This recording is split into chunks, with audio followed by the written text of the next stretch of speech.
Hi friends, பால்வாடி சத்து மாவை வச்சு ஹெல்த்தியான ஒரு கேக் செய்கிறது எப்படின்னு பார்க்கலாம் வாங்க. ஃபர்ஸ்ட் 1 கப் அளவுக்கு பால்வாடி சத்து மாவை எடுத்துக்கோங்க. அதை மிக்ஸி ஜாரில் சேர்த்துட்டு 1/2 ஸ்பூன் சோடா உப்பு, 1/2 கப்பு சர்க்கரை, 1/2 கப் பால், 2 முட்டை எல்லாமே சேர்த்து மிக்சியில் அரைச்சி எடுத்துக்கோங்க. நம்ம அரைச்சது இந்த அளவுக்கு இருக்கணும்.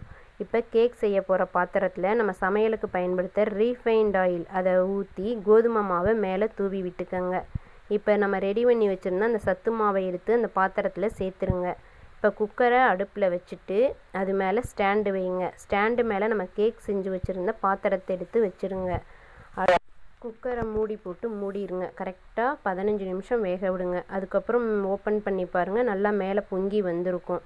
இப்போ தோல் நீக்கி வச்சுருக்கிற நம்ம நிலக்கடலையை அரைகுறையாக தேய்ச்சி கேக் மேலே தூவி விட்டுருங்க.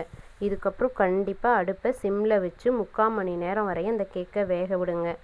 இடையில குக்கர் மூடியை ஓப்பன் பண்ணி ஒரு கத்தியை வச்சு குத்தி பாருங்கள். அந்த கேக் கத்தியில் ஒட்டாமல் வந்துச்சு அப்படின்னா கேக் வெந்துருச்சுன்னு அர்த்தம்.